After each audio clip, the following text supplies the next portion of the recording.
तो शिव महापुराण की कथा के वायव्य संहिता में एक बड़ी सुंदर बात कही।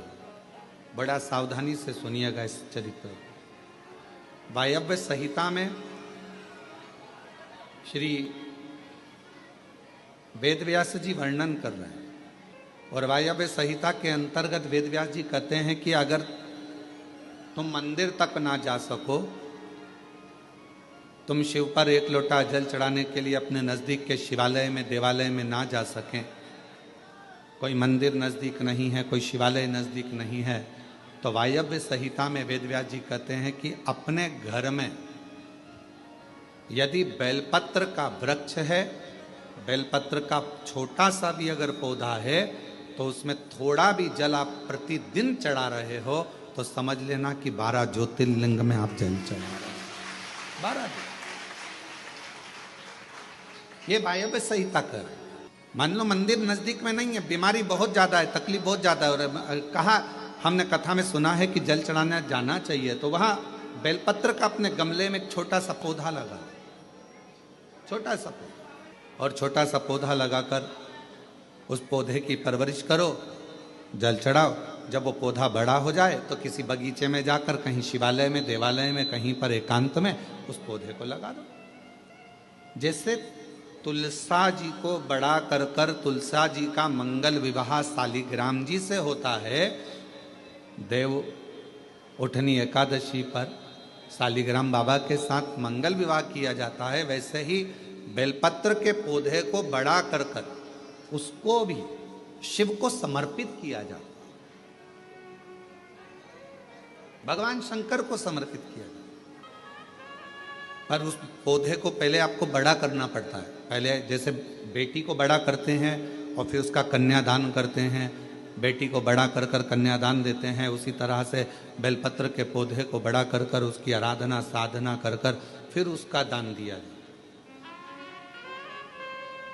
कई लोग बड़े विचित्र हैं कि भाई हमको बेलपत्री का पौधा दान करना है, कुबरेश्वर धाम आए, उज्जैनी गए, किसी गुरुजी के यहाँ गए और बाजार में से पौधा ले लिया और बेलपत्र का पौधा दान करिया। उसको कम से कम थोड़ा समय अपने घर में तो रखो।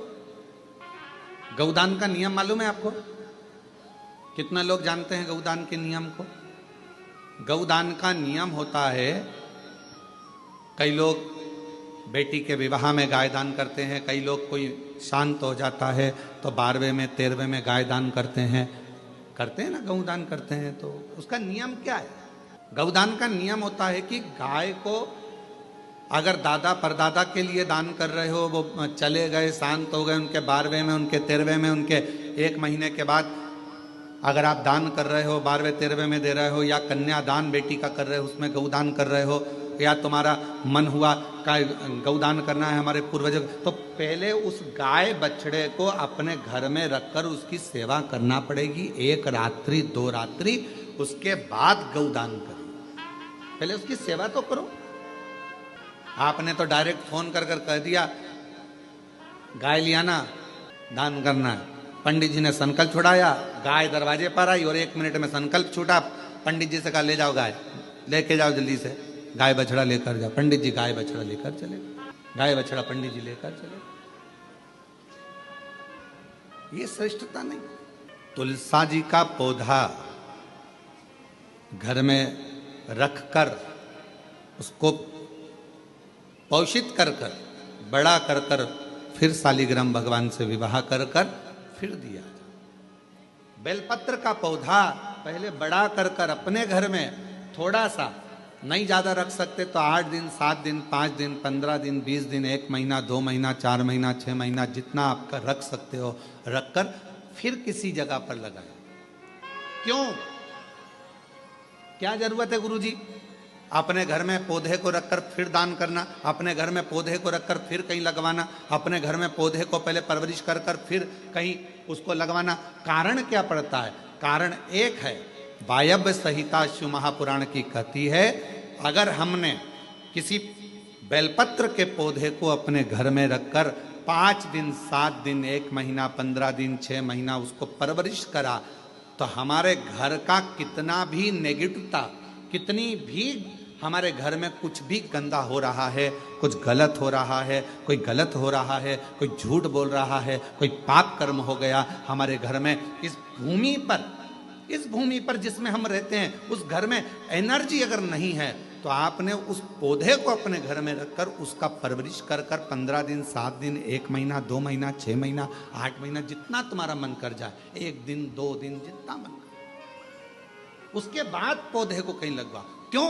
वो हमारे घर का पूरा गलत जो भी विचार होंगे, गलत सोच, गलत विचार, गलत ऊर्जा, वो पौधा ग्रहण कर लेता है, बेलपत्र का पौधा अपने अंदर उतार लेता है। और बाद में फिर वो बेलपत्र के पौधे को हम ले जाकर कहीं रोपित कर देते हैं, तो उसकी ऊर्जा हमारे घर पर हमेशा रहती है, हमेशा। कैसे? इसके सत्य प्रमाण क्या हो सकता है? तो सत्य प्रमाण का स्मरण करिएगा। एक गाय को 5 दिन, 7 दिन, 9 दिन, 15 दिन अपने दरवाजे से रोटी दीजिए। 9 दिन रोज रोटी दो, 10वें दिन गाय तुम्हारे दरवाजे पर आकर खड़ी हो जाए। बोलो, खड़ी होगी कि नहीं होगी? जम के तो बोलो, खड़ी होगी ना। गौ माता को तुमने रोटी दिया, अब गाय रोज आकर, तुम रोटी खा रहे, 2 दिन, 3 दिन, 5 दिन तुमने रोटी दिया, तो गाय आकर खड़ी हो जाएगी। एक कुत्ता को तुम्हारे दरवाजे पर रोटी देना चालू करो, 8 दिन बाद वो कुत्ता तुम्हारे दरवाजे पर बैठना चालू कर देगा। बोलो सही है कि गलत है? जम के तो बोलो, ठीक है। एक पक्षी के लिए 2 दिन, 5 दिन, 7 दिन अपने घर के छत पर अनाज डालकर देखो, 7 दिन के बाद पक्षी तुम्हारे दरवाजे पर, तुम्हारे छत पर आना चालू करेंगे कि नहीं करेंगे? बोलो बोलो, जम के बोलो। पक्षी आ रहे हैं, गाय आ रही है, कुत्ता आ रहा है, किसी को दे रहे हो आप, तो वो आ रहा है। उसी तरह जब हम हमारे घर में एक बेलपत्र के पौधे को बड़ा करते हैं, और बड़ा करने के बाद उस बेलपत्र के पौधे को तुम कहीं पर भी, इंदौर में रहते हो, सीहोर में आकर तुमने लगा दिया, खरगोन में रहते हो, बरहानपुर में जाकर लगा दिया, ग्वालियर में, तुम्हारा मन पड़े तुम अपने घर के आसपास में भी कहीं पर भी उस पौधे को, तुम रहते यहाँ हो 200 मीटर की दूरी पर, 500 मीटर की दूरी पर, 5 किलोमीटर पर, 10 किलोमीटर, कहीं पर भी जाकर उस पौधे को लगा दो। वो पौधा तुम्हारे घर में कितनी भी नेगेटिवता रहेगी, वो पौधा अपने आप तुम्हारे घर की गंदगी को खींचता रहेगा, नेगेटिवता को खींचता रहेगा, कहीं पर भी रहे।